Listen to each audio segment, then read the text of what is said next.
Hi and welcome to my channel. Now today's video is about this Bose AM-5 speaker system. This is the Mark 1 model. I think they've done a Mark 2 and a Mark 3 and apparently, I don't know, people seem to say this is the better out of the three models. I'm only going by other people's opinions, but what I thought I'd do is do this in two videos. Do me opening it up and show you inside, kind of split them so you ain't got to watch both, then do the review afterwards. So there will be a review video. I'll leave a link to the top there. This is about taking them apart. Now, first of all, I want to thank a friend of mine, Jim, who I've known many years, and he's donated this to the channel.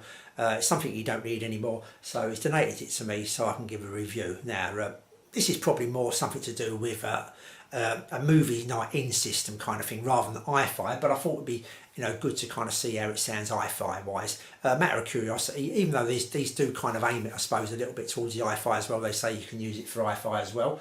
So what we've got here is a subwoofer, this bass subwoofer. We'll have a look inside this in a minute. And we've got the two little Bose satellite speakers, or as they like to call them, Twidlers. These are called Twidlers apparently. So I thought what we'll do, we'll take all this apart, have a look inside, then we'll go on to the review afterwards. Okay, so we'll have a look inside in a sec. I just want to show you these. These are the kind of, these move about. I've got one on the stand there, as you can see, and one not on the stand. Now you can turn these round. They do stop.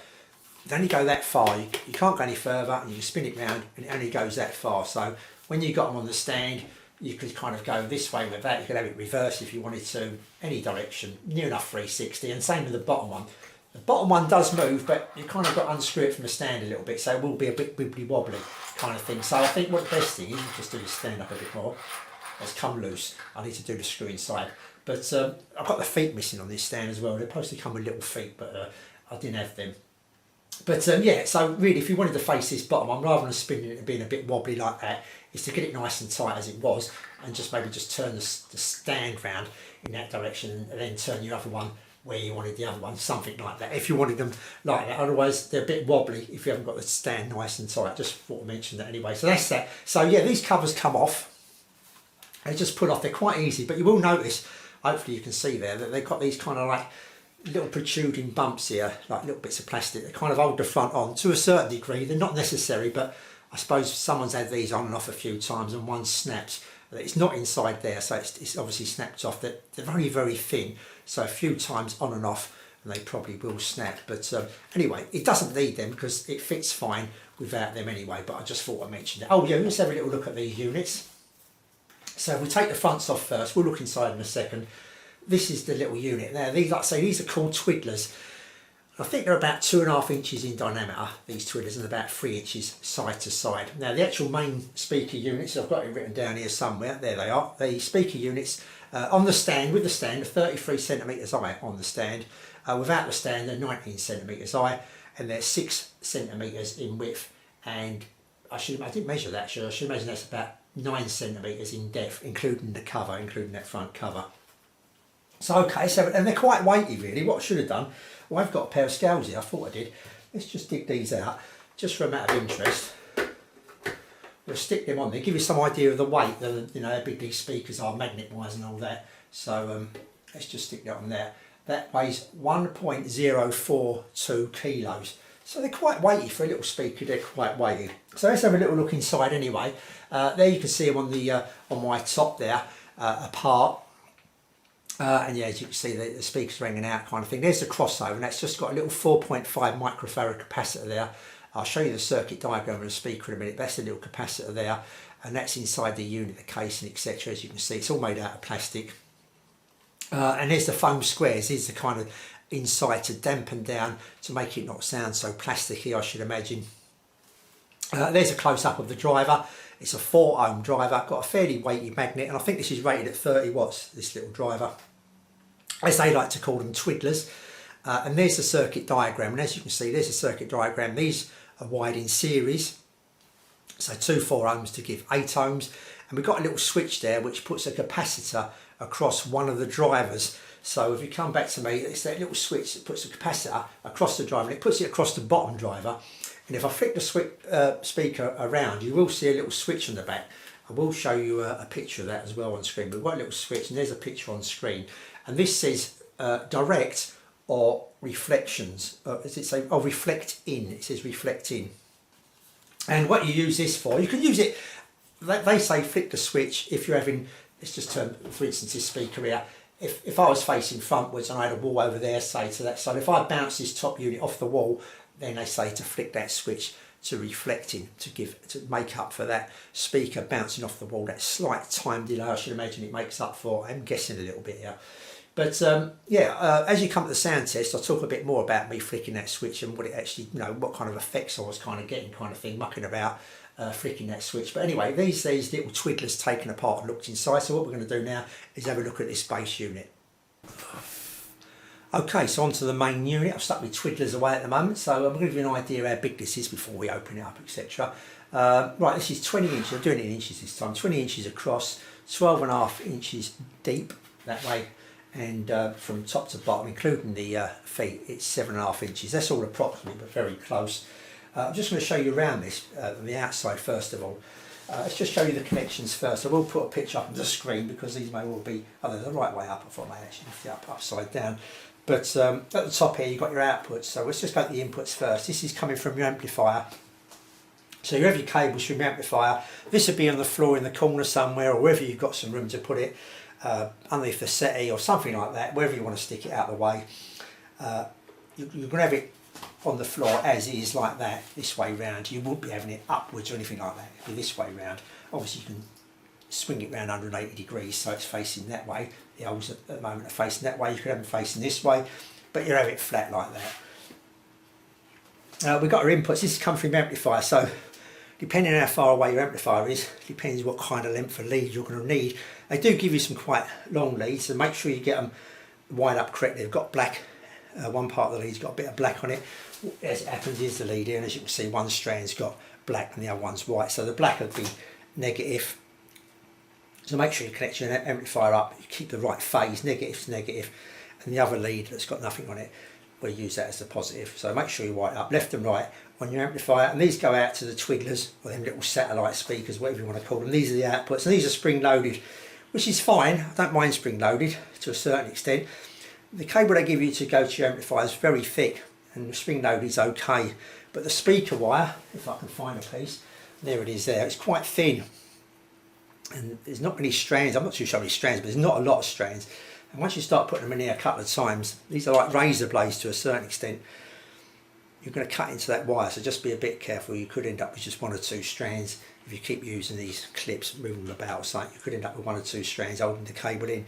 So maybe bend it over or something and put it in that way, or make it longer and actually bend over the copper so you've got a bit more of a thicker wire, or use thicker cable if you want to, something like that. Just, I'm not, it'd be better if there was screwing or something, but that's all right. It does the job. We spin it round. We've got the 2 portholes here. Now what I wanted you to do is, because you're not going to see this inside, even though I'm going to show you some pictures inside, you've got to imagine there's a piece of wood going across diagonally here, because you're going to see the back of the speakers. The speakers, when I show you, you're going to see the back of them like that, mounted on a piece of wood. And the piece of wood would be in there, something like that. I think the way I'll show you, they're actually going to be like this. So they're on that piece of wood there, facing this way. So you won't see the front of the speakers, you'll just see the back, the magnet. So they're facing like that, one here and one down the other end. They're kind of split, one in this position and one over here, like that. So one of these holes suck in the air as that speaker moves, it pushes forward, it makes the air suck in, and when it's pushing outwards, i.e. like that, the other one will be blowing out, the air, making the sound. That's the sound. So just bear that in mind. The speakers are kind of mounted like that at an angle. Obviously that piece of wood inside's got an hole where the speaker goes in. That baffle would have an hole in for the speaker, just like a normal speaker, as you would get a normal pair of speakers. It'd be facing like that. So that's that. So let's just put this here so I don't drop it. This weighs about 7 kilos, I think that weighs. So as we look inside, just sling some pictures up. It's just the connections here again, just to show you them, and the what it says on that particular label very quickly. So if I go straight inside and we actually have a look at the speakers, how they are, we'll come to the crossover in a minute. There's the 2 speakers, a little bit of wadding, not a lot of wadding there, but there is some wadding there on the speakers. Just have a look without the wadding, and as you can see, they're mounted on that 45-degree board, as I said, and you've got 1 tube there that'll be sucking in there, I should imagine, because it's on the back side of the speakers, and that's just a normal tube. Just have a closer look at that tube if you want to. Just a couple more pictures there showing you the tube. And it'll have another similar tube on the other side of that board, thus the two tubes. I think you've got an idea of what I'm trying to say there. So we just have a little look at the crossover there. There's the crossover inside the unit. And if we have a little closer up look at the crossover, this looks a little bit funny, this crossover, not kind of crossover you're going to come across. We'll put the circuit diagram of the crossover up for anyone interested in that as well shortly. But in there they've kind of got these four bulbs that look like bulbs, and these are called, I'll spell it out, mini lamps. Well, I don't need to spell it out, I'm sure you know how to spell mini lamps. These are little mini lamps, sorry about it. These are rated at 2.5 amp, 24 volt DC, these are. And apparently, I did try it actually, I wanted to do a video. I've only got a 50 watt amplifier, but the more juice you put in this, the more powerful it gets. And I should imagine you're probably going to have to run up, because this is rated at 100 watts, this unit. I should imagine I'm going to have to go up to near that 100 watts. These bulbs will light up, and I think they're kind of I'm guessing a little bit here. I'm not too sure exactly how they work, but I think they're kind of some protection, some kind of like dampening. So if a sudden boom was going in, a sudden surge was going in, it would kind of act maybe like a bit of a dim bulb kind of thing, where there may be this would light up and absorb that sudden surge of power. Rather than it going to the speakers, this would like absorb some of it and protect the speakers. And attached to them, as you can see, if I just show you another picture a bit closer up, these little blue things are called poly switches.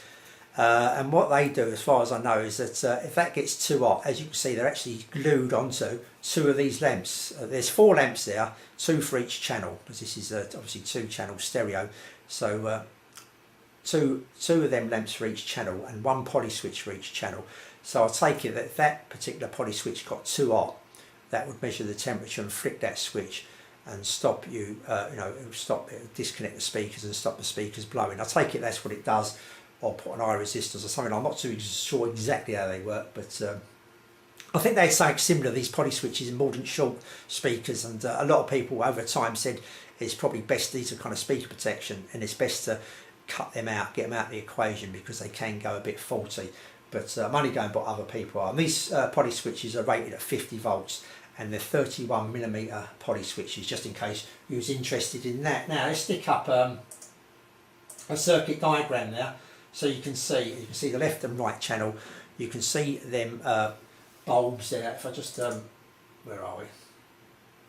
Get that up so I can see. As you can see, that very first one, on the in, that RT1L for instance, has got look like a variable resistor underneath it, underneath that little bulb kind of symbol. But that's the poly switch. I think this was kind of like done on the circuit diagram wrong, because that's a diagram for a variable resistor, where it's actually the poly switch. So that K1L is the poly switch.